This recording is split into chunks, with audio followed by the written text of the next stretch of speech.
नमस्कार, मैं एम के झा एस्ट्रोलॉजर कर्मण निवादिका एस्ट्रो चैनल में आप सबका हार्दिक अभिनंदन।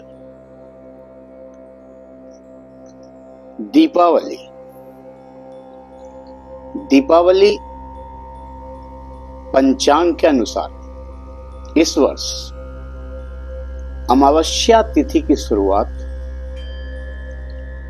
20 अक्टूबर 2025 को दोपहर 3:44 से हो रही है। इसका समापन 21 अक्टूबर 2025 को 5:55 पे होगा। लक्ष्मी पूजा, मान्यता है कि लक्ष्मी पूजा प्रदोष काल, निशित काल और स्थिर लग्न में करना शुभ होता है। 20 अक्टूबर 2025 को संध्या 7:08 से लेकर 8:18 तक प्रदोष काल, निशित काल और स्थिर लग्न का योग प्राप्त हो रहा है, जिसके फलस्वरूप दीपावली 20 अक्टूबर को ही मनाया जाएगा। 21 अक्टूबर 2025 को 3 प्रहर से ऊपर अमावस्या तिथि रहेगी और 3.5 प्रहर से ऊपर प्रतिपदा तिथि रहेगी। यही कारण है कि उस दिन प्रदोष काल, निशित काल और स्थिर लग्न प्राप्त नहीं हो पा रहा है। अतः 20 अक्टूबर को ही दीपावली मनाई जाएगी एवं 21 अक्टूबर को स्नान दान की अमावस्या होगी। धार्मिक मान्यताओं के अनुसार सतयुग में देवताओं और असुरों के द्वारा समुद्र मंथन किया गया था।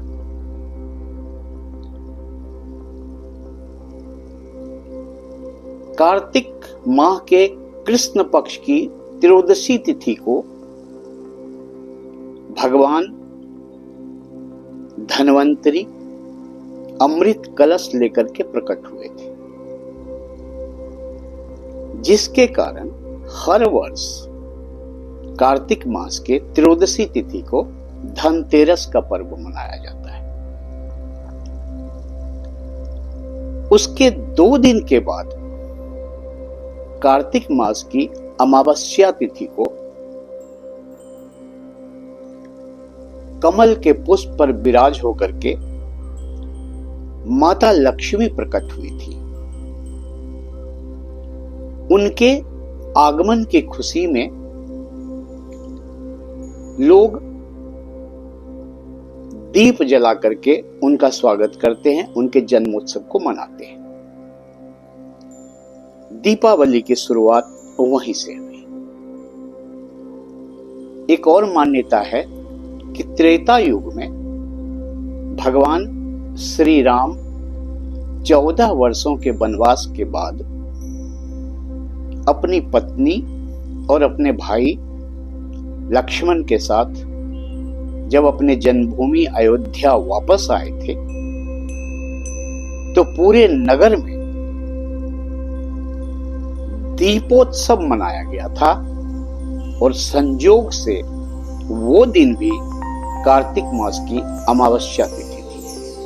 तो ये 2 मान्यताओं के आधार पर हर वर्ष हम कार्तिक मास की अमावस्या तिथि में दीपावली का उत्सव मनाते हैं। एक प्रश्न साधारणतया हर मनुष्य के मन में आता है कि दीपावली में माता लक्ष्मी और गणेश की पूजा क्यों होती है, साथ में गणेश की पूजा क्यों होती है। एक समय की बात है, भगवान श्री हरि विष्णु जी माता लक्ष्मी से कहते हैं, हे देवी, आप तो हर चीज से परिपूर्ण हैं, धन संपदा ऐश्वर्य हर चीज से परिपूर्ण है, किंतु फिर भी आप अपूर्ण हैं। देवी लक्ष्मी ने प्रश्न किया, कैसे? तो श्री हरि विष्णु ने बताया कि स्त्री जब तक मां नहीं बन जाती तब तक वो अपूर्ण ही रहती है।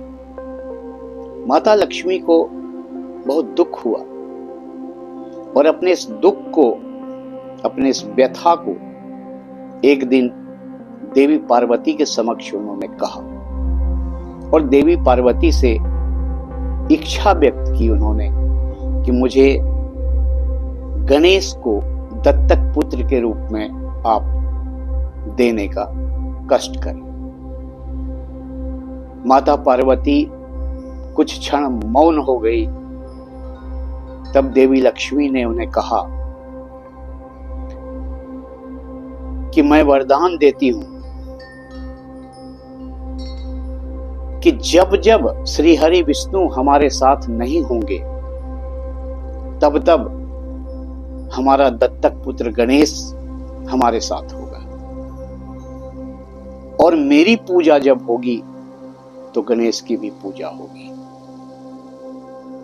उस दिन से माता लक्ष्मी श्री गणेश को दत्तक पुत्र स्वीकार कर ली और मान्यता है कि कार्तिक मास के अमावस्या तिथि पर माता पृथ्वी पर विचरण करती हैं, घर घर जाकर लोगों को आशीर्वाद देती हैं, धन संपदा ऐश्वर्य का आशीर्वाद देती हैं।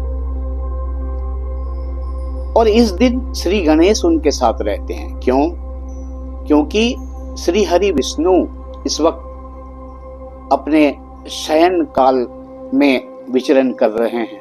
जब तक देवउठान एकादशी नहीं हो जाती है तब तक श्री हरि विष्णु शयन में ही रहेंगे, जिसके कारण माता लक्ष्मी अकेली हैं और इस वक्त उनके साथ भगवान श्री गणेश रहते हैं। यही कारण है कि दीपावली के इस उत्सव पर माता लक्ष्मी और श्री गणेश की दोनों की पूजा की जाती है। धार्मिक दृष्टिकोण से एक हम लोगों को समझाया गया है कि माता लक्ष्मी धन की देवी है, ऐश्वर्य की देवी है। जब धन हो तो विवेक और बुद्धि और ज्ञान का होना आवश्यक है, जो श्री गणेश है। धन जब हो, माता लक्ष्मी जब हो, तो गणेश की आवश्यकता होती है। यदि धन हो, ज्ञान नहीं हो, विवेक नहीं हो, बुद्धि नहीं हो, तो उस धन का वो दुरुपयोग कर बैठेगा, उस धन का वो सदुपयोग नहीं कर पाएगा। ये धर्म ने हमें समझाया है। एक ये भी बात है जिसके कारण माता लक्ष्मी के साथ भगवान गणेश की पूजा की जाती है। धनतेरस 18 अक्टूबर को मनाया जाएगा। 18 अक्टूबर को धनतेरस पूजा का शुभ मुहूर्त संध्या 7:11 से रात्रि 9:22 तक का शुभ समय रहेगा। उस वक्त धनतेरस की पूजा आप कर सकते हैं। धनतेरस में कुछ खास चीजों का ध्यान रखना आवश्यक है। धनतेरस के दिन यूं तो स्वर्ण और चांदी खरीदना शुभ होता ही है, किंतु अगर वो ना भी खरीद सकें आप, तो आपको धनतेरस के दिन मिट्टी से निर्मित गणेश लक्ष्मी का मूर्ति अवश्य खरीदना चाहिए। धनतेरस के दिन आपको नमक, झाड़ू, धनिया, कमलगट्टा ये अवश्य खरीदना चाहिए। इस सब से हमारे घर में सकारात्मक ऊर्जा का प्रवाह होता है। धनतेरस के दिन बर्तन खरीदने में थोड़ी सावधानी बरतनी चाहिए। बर्तन लोहे या स्टील के नहीं होने चाहिए। लोहे और स्टील को शनि का धातु बताया गया है, जिसे खरीदने से हमारे घर में नकारात्मक ऊर्जा का प्रवाह होने की संभावना रहती है। इसलिए धनतेरस के शुभ अवसर पर आप पीतल का, कांसे का, तांबे का बर्तन खरीदें। कांच के जो भी बर्तन हैं, कांच से निर्मित जो भी बर्तन हैं, खिलौने हो, दर्पण हो, कांच से निर्मित जो भी है उसे खरीदने से परहेज करना चाहिए, क्योंकि कांच राहु का प्रतीक है और उसे खरीदने से हमारे घर संसार में नकारात्मकता फैलने की संभावना बनी रहती है। इसलिए बर्तन में लोहा और स्टील और कांच का कोई भी बर्तन खरीदने से परहेज करना चाहिए। धनतेरस के बाद 19 अक्टूबर को नरक चतुर्दशी का पर्व मनाया जाएगा। उस दिन जम का दीपक निकालना चाहिए। आटे के बने हुए दिए, आटे से दीपक बना करके, कपड़े की बाती बना करके और सरसों तेल दे करके यम का दीप निकाल करके दक्षिण दिशा में रखना चाहिए। उससे हमारे कष्ट, हमारे दुख बाहर निकलते हैं, मान्यता है।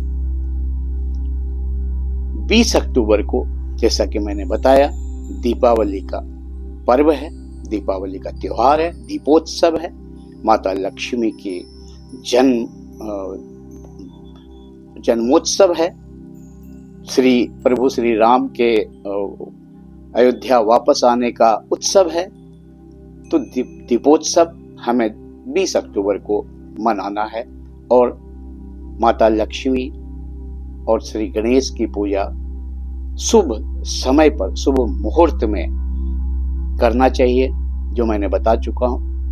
7:08 से संध्या 8:18 तक का 20 तारीख को शुभ मुहूर्त रहेगा।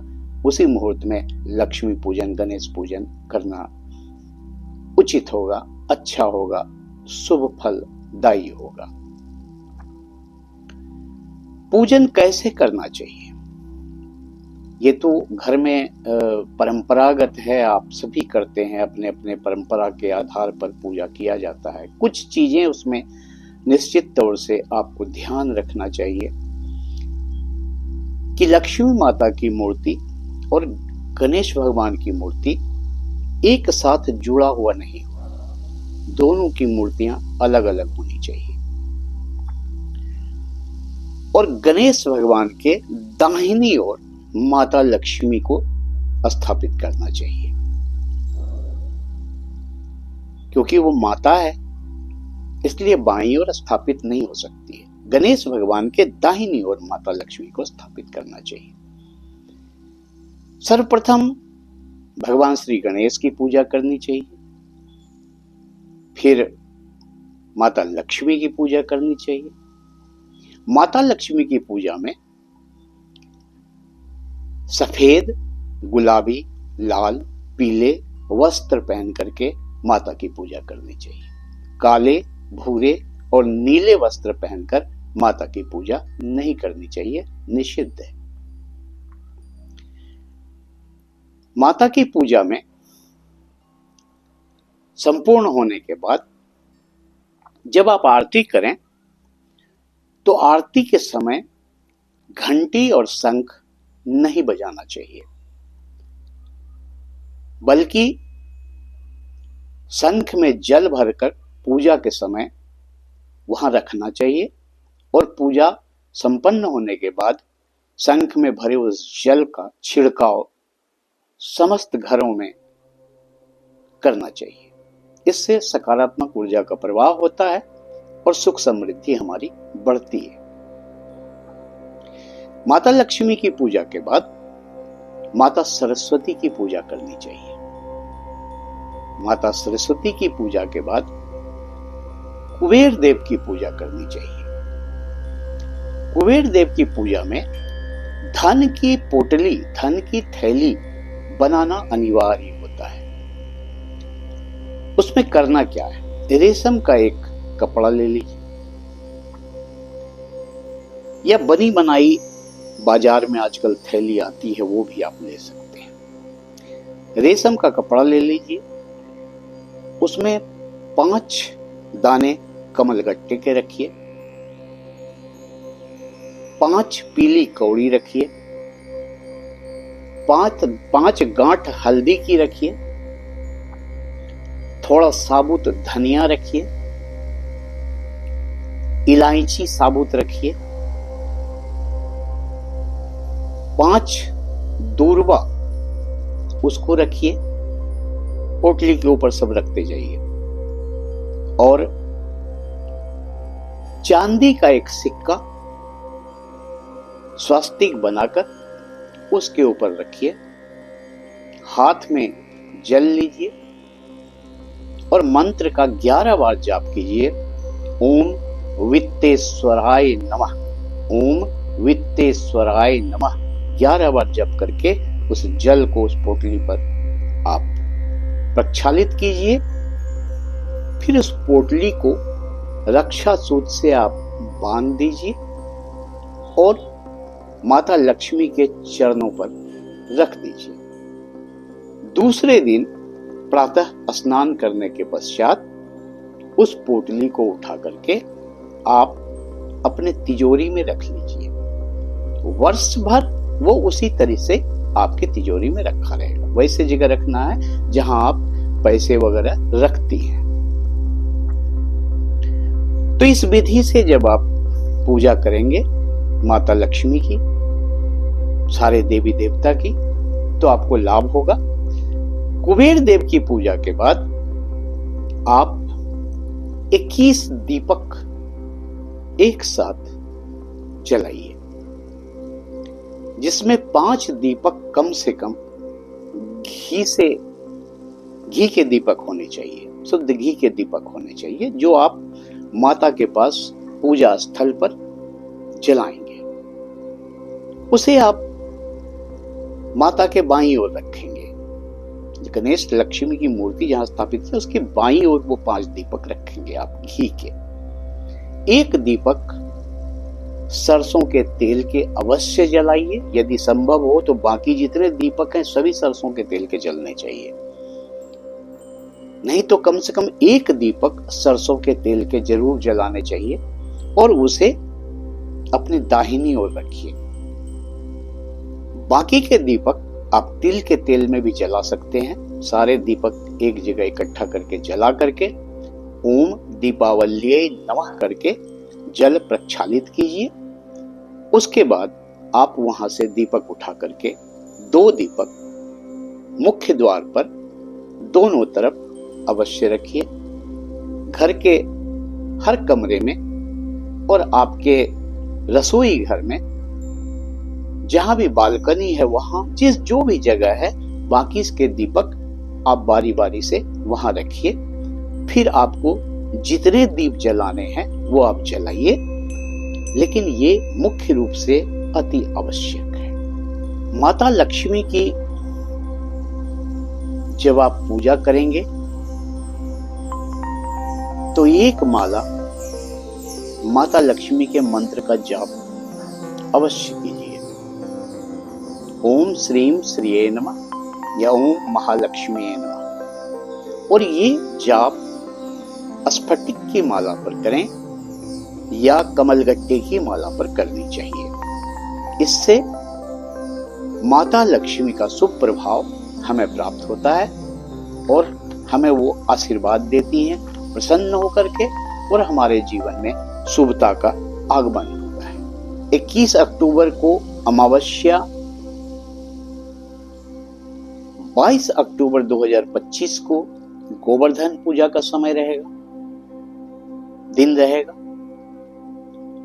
और 23 अक्टूबर 2025 को भाई दूज के साथ ये 6 दिवसीय पर्व संपन्न होगा। 24 को आप छठ पर्व की तैयारी में लग जाएंगे। 25 अक्टूबर 2025 को छठ पर्व की शुरुआत होगी नहाए खाए से। 26 अक्टूबर 2025 को खरना पर्व होगा। 27 अक्टूबर 2028 को संध्याकालीन सूर्य अर्घ होगी, और 28 अक्टूबर 2025 को उषाकालीन अर्घ के साथ ये 4 दिन का छठ महापर्व संपन्न होगा। तो मैं आपसे ये कहना चाह रहा हूं कि 18 से लेकर 28 अक्टूबर तक का जो समय है वो सिर्फ पूजा, अध्यात्म, सूर्य, छठ माई सबसे जुड़ा हुआ है।